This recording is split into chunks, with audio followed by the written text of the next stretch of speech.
सब रूपों में भगवान है। अब जो भगवान कह रहे हैं ये थोड़ी समझ की बात है। या कह रहे हैं मत स्थान सर्वभूतानि न चाहम तेषु अवस्थिता, मैं उनमें नहीं हूं और वो मेरे में नहीं। अभी क्या कह रहे, मया तत्मिदं सर्वम जगद अव्यक्त मूर्तिना, मैं ही संपूर्ण प्राणियों में स्थित हूं, चाहे वो परा प्रकृति हो चाहे अपरा प्रकृति हो, जीव हो या माया हो, मैं ही मैं हूं। समझ में आ गई? क्योंकि बहुत बार सुना है। अब एक भगवान बात कह रहे हैं, आश्चर्य में ही कह रहे हैं, न चाहम तेषु अवस्थिता। पहली बात का मया तद्विदम सर्वम जगद अव्यक्त मूर्तिना, मैं सब में विराजमान हूं। पहली बात के विरुद्ध भगवान यहां बोल रहे मैं उनमें स्थित नहीं हूं, मैं सब में स्थित हूं, सब में। अब इसमें कह रहे भगवान न चाहम तेषु अवस्थिता, मैं उनमें स्थित नहीं हूं। किन में? जो मेरा आश्रय लेकर भजन नहीं कर रहे हैं। जब सिद्धांत में बोलेंगे तो बोलेंगे क्रूर पापी दुष्टात्मा में भी भगवान विराजमान है, और भगवान यहां स्वयं कह रहे हैं मैं उनमें नहीं हूं। इसका भाव समझे, बड़ा सूक्ष्म भाव है। जैसे उदाहरण में समझेंगे आप, भगवान ने कहा कि आत्मा का जन्म मरण नहीं होता है, न कोई जन्मता है न कोई मरता है, जो आत्मस्वरूप है। पर अर्जुन यदि तुम मानते हो जन्म मृत्यु को, आत्मा का नहीं होता, न जायते मृत्युः कदाचित्। लेकिन यदि तुम मानते हो तो जातस्य ही ध्रुव मृत्यु, जिसका जन्म हुआ निश्चित मरेगा। दो बात की ना। पहली बात में ना किसी का जन्म है ना किसी की मृत्यु है। किसकी?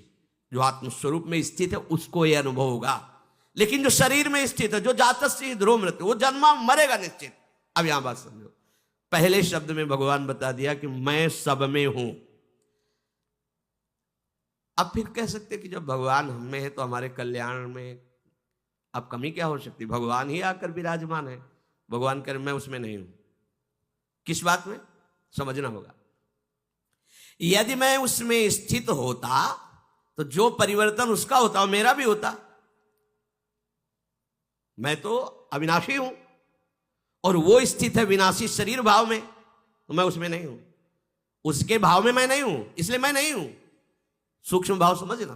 क्योंकि अगर मैं हूं उसके भाव में तो मेरा भाव आएगा।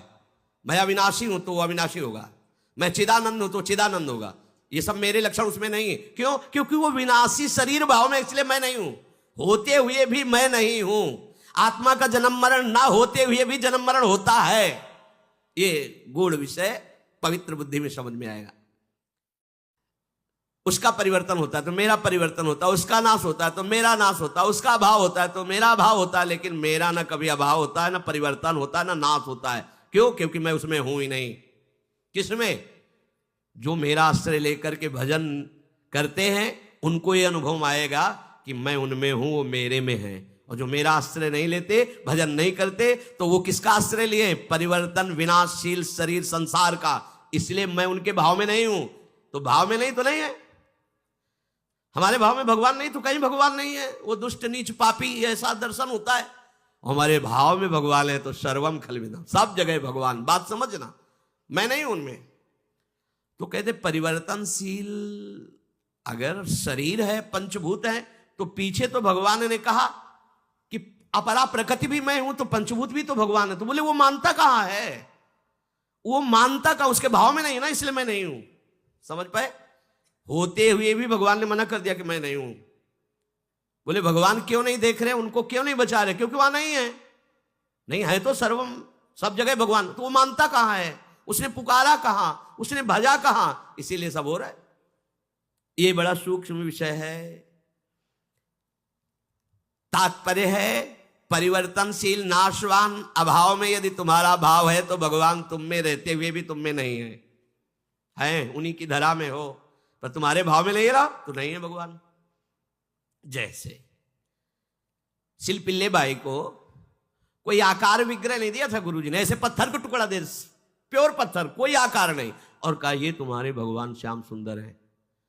उनके भाव में आया मेरे भगवान श्याम सुंदर है, छाती से हृदय में लगाए, रात दिन उन्हीं को प्यार दुलार। अब जब ब्याह हुआ तो पति की तरफ हेर ही नहीं रही थी। पति ने देखा कौन सा किसकी छवि क्या, तो देखा एक पत्थर का टुकड़ा है, हमसे ब्याह किया, हमारी तरफ तो देख रहे पत्थर के टुकड़े एक दे रहे जल में फेंक। भारी व्याकुलता, कूद पड़ी, अब तो प्राण त्याग देंगे, अपने प्रभु के बिना मैंने नहीं जी सकती। जल से निकल करके पत्थर का टुकड़ा और सामने ही ललित त्रिभंगी मुरली मनो है ना उस पत्थर में, उसके भाव में नहीं है ना, वो फेंक दिया पत्थर का टुकड़ा। वहां भांग जिससे बांटी जाती थी वो बट्टा धन्ना जी को दिया, ये भगवान है तुम्हारे। बालक थे तो शालिग्राम भगवान को नीचे बैठाल दिया और बट्टा को ऊपर ऐसे रख दिया। बोले बड़े ठाकुर चाहिए कि छोटे? बोले हमें तो बड़े ठाकुर चाहिए। तो हाँ बड़े वाले ऊपर स्वामी है, ये ले बस नहा के इनको नहला देना और पवा के इनको तुम पा लेना। साक्षात ठाकुर साथ घूमते थे ना। भांग के बट्टे में अगर हमारा भाव नहीं तो नहीं है ना, वो तो भांग का बट्टा कोई श्री विग्रह थोड़ी, हमारे लिए नहीं है, उनके लिए है। बस ये बात समझना है। नचमत स्थानि भूतानि, संपूर्ण प्राणी जो वो मेरे में नहीं। पहले मैं बताया कि मैं सब में हूं, उसकी बात के विरुद्ध में बोले कि मैं उनमें नहीं हूं। अब इसमें दूसरी बात में सब मेरे में है, उस बात के विरुद्ध कह रहे वो प्राणी मेरे में नहीं है। क्योंकि यदि मेरे में स्थित होते तो मेरा निर्विकार स्वरूप हो, निर्विकार हो जाते। बोले नहीं, अब ये तो भगवान में स्थित है, ये तो भगवान के समान है।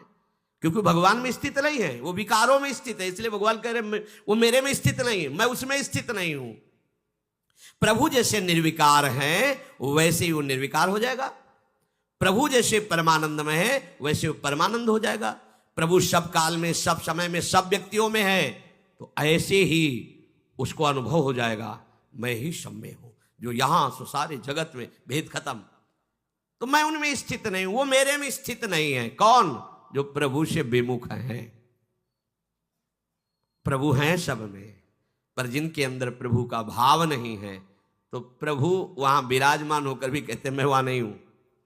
जैसे दुर्वासा जी को कहा कि जो केवल मेरी अनन्यता में है, मेरे भजन में है, वो केवल मुझे जानते हैं, तो मैं केवल उन्हीं को जानता हूं। देख लो सर्वज्ञ भगवान क्या कह रहे हैं, वो मुझे जानते हैं, मेरे अनन्य तो मैं उनका अनन्य हूं, मैं केवल उन्हीं को जानता हूं। वो मेरे हृदय है, मैं उनका हृदय हूं। साधु हृदयम वही हम। क्या भगवान सबके हृदय नहीं है क्या? फिर क्यों कह रहे साधु हृदयम वही? उन्होंने अपना हृदय दे दिया तो मेरा हृदय ही उनके हृदय में स्फुरित हो गया। आपने हृदय संसार को दिया तो भगवान हृदयेश्वर हृदय में रहते हुए कह रहे मैं तुम्हारे हृदय में नहीं हूं, चिंता मत करो, मनमानी जो करो अवश्य में भोक्तव्यम कृतम कर्म शुभाशुभम। वो आपने हृदय विहारी भगवान को पहचान कर अपना हृदय उनके हवाले कर दिया तो कह रहे चिंता मत करो, हम तो हम सर्वपापेभ्यो मोक्षयिष्यामि मा शुचा। तुमने माना कि मैं हूं तो आप निश्चिंत हो जाओ। तुमने माना कि यहां भगवान नहीं है तो मैं नहीं हूं, हम आंख मुंदे हैं, नहीं है, मान लो नहीं है, तो भोग रहे हैं, जन्म मरण को प्राप्त हो रहे हैं। श्री भगवान कह रहे मैं उनमें स्थित नहीं हूं, वो मेरे में स्थित नहीं है। बोले अब इनकी भगवान में स्थिति है। भाव वस्तुतः संपूर्ण प्राणियों का उत्पन्न होना, संपूर्ण प्राणियों का पालन होना, संपूर्ण प्राणियों का सृजन होना और संपूर्ण प्राणियों के रूप में होना, ये केवल भगवान ही है। प्राणियों का भरण पोषण धारण स्थिति मैं ही हूं। पर जो मेरा भजन नहीं करते, मेरा आश्रय नहीं लेते, मैं उनके भाव में नहीं हूं ना, तो नहीं हूं। जाकी रही भावना जैसी, वो मेरे में स्थित नहीं है इसलिए मैं उनमें स्थित नहीं हूं। जो मेरे भाव में है मैं उनको रोम रोम में अनुभव कराता हूं कि प्रभु विराजमान, कण कण में अनुभव कराता हूं प्रभु विराजमान। इसलिए इस भाव को हम हृदय से स्वीकार करें। हम कभी अकेले नहीं हैं, हमारे साथ प्रभु हैं। किसी भी समय में ऐसा वो समय नहीं जहां प्रभु ना हो, तो इस समय भी प्रभु हमारे हैं। इस समय यही है, सब में है, हम में भी है, सब जगह यहां भी हैं, सब समय में इस समय भी हैं, सबके हैं, वो हमारे भी हैं। ये भाव के बिना भक्ति पूर्ण नहीं होती। कभी आप अपने को अकेला मत समझिए, आपके प्रभु आपके साथ हैं। ये तभी समझ सकते हो जब मुख में नाम चलेगा। मुख में हो राम नाम, राम तेरे हाथ में, बंदे तू अकेला नहीं, राम तेरे साथ। ये कब अनुभव हुआ? जब मुख में राधा वल्लभ लाल को हृदय ध्यान, मुख नाम। फिर बोले अब किसकी जरूरत पड़ेगी? जब आपको लगेगा प्रभु मेरे साथ हैं, प्रभु मेरे हाथ में है। हाथ का मतलब होता है जैसा मैं चाहूंगा वैसा मेरे प्रभु करेंगे। ये आगे की स्थिति में होता है जैसा मैं चाहूंगा। पहले तो तुम्हें जोई जोई प्यारो करे सोई मोई भावे, ऐसी स्थिति बनानी होगी। फिर भावे मोई जोई सोई सोई करें प्यारे, ऐसी स्थिति अपने आप प्राप्त हो जाएगी। प्रभु का आश्रय लेकर निरंतर भजन, एक एक सेकंड, एक एक श्वास तुम्हारी बहुत कीमती है प्यारे। मानो 50 वर्ष तुमने धन कमाया, अब आपकी आखिरी श्वास है, तो 50 वर्ष के व्यतीत किए हुए समय में जो धन मिला, उस धन से तुम एक सेकंड भी नहीं खरीद सकते हो। 50 वर्ष की कमाई हुई संपत्ति से तुम एक श्वास भी नहीं बढ़ा सकते हो। सोचो तुम्हारी श्वासें कितनी कीमती हैं। इन श्वासों की सार्थकता है राधा राधा राधा। लाडली जी के चरणों का आश्रय लेकर नाम जप कीजिए, निहाल हो जाओगे, आनंद समुद्र में डूब जाओगे, दुख का निशान भी नहीं रहेगा, कोई शोक कोई भय तुम्हें स्पर्श नहीं कर पाएगा। बड़ा आश्चर्य है। यहां बाहर कुछ नहीं सुधारना, साधना से अपनी दृष्टि सुधारनी। दृष्टि सुधर गई तो किसी सूझ वाली आंख ने पहचान की, कण कण में झांकी भगवान की। वो ललित त्रिभंगी मुरली मनोहर अपने आराध्य देव को सर्वत्र देखता है। जड़ चैतन्य कछु नहीं दिखत, जित दिखत तित श्याम खड़े। समझो, श्री नरहरदास जी बड़े महापुरुष हुए, वो कह रहे जड़ चैतन्य कछु नहीं दिखत। हमें तो जड़ चैतन्य दिखाई दे रहा है, गुण दोष दिखाई दे रहा है। ये हम अभी मोहांधकारमयी दृष्टि से युक्त है, अभी ज्ञान का प्रकाश नहीं हुआ। भगवत भक्ति से जब ज्ञान का प्रकाश होता है तो उसे दिखाई देता है मेरा प्रभु ही, वास्तविक प्रभु ही था, प्रभु ही है, प्रभु ही रहेगा। पर प्रभु कह रहे हैं कि हे परम तप अर्जुन, जो मेरे इस धर्म की महिमा पर, मेरी इस बात पर श्रद्धा नहीं रखते, वो कभी मुझे प्राप्त नहीं कर पाते। वो मृत्यु रूपी संसार चक्र में बार बार जन्मते मरते रहते हैं। श्री भगवान कह रहे। और अपने लोग देखो, अरबों जन्म हो गए, बार बार जन्म, बार बार मरण। संसार धर्मई विमुहि माना। ये संसार प्रकृति ऐसा है कि हमें घसीट लेता है और मोहित कर लेता है। बिल्कुल ऐसा सत्य लग रहा है। बड़े आश्चर्य की बात कि ये शरीर सत्य है और इसी शरीर से कई शरीरों को फूंका जाता है। रिश्तेदार, नातेदार, व्यवहारी, पुत्र, पत्नी, कोई भी पधारा तो उसको ये ज्ञान नहीं हो रहा कि इस शरीर नाशवान है, इसकी ये दुर्दशा होती है। थोड़ी देर के लिए भले वो दूसरों का जब कोई रोता है ना तो समझाते भैया ऐसे ही है, सबका शरीर ऐसे ही नष्ट होगा, हमें तुम्हें भी मरना पड़ेगा, यही गति होती है। अब चुपा जाओ, जितने हैं उन्हीं में राग कर लो। 2 लड़के बचे हैं, उन्हीं को प्यार दुलार करो। ये नहीं कहता कि सब देख रहे हो क्या, और वो गाते भी चलते हैं सत्य बात।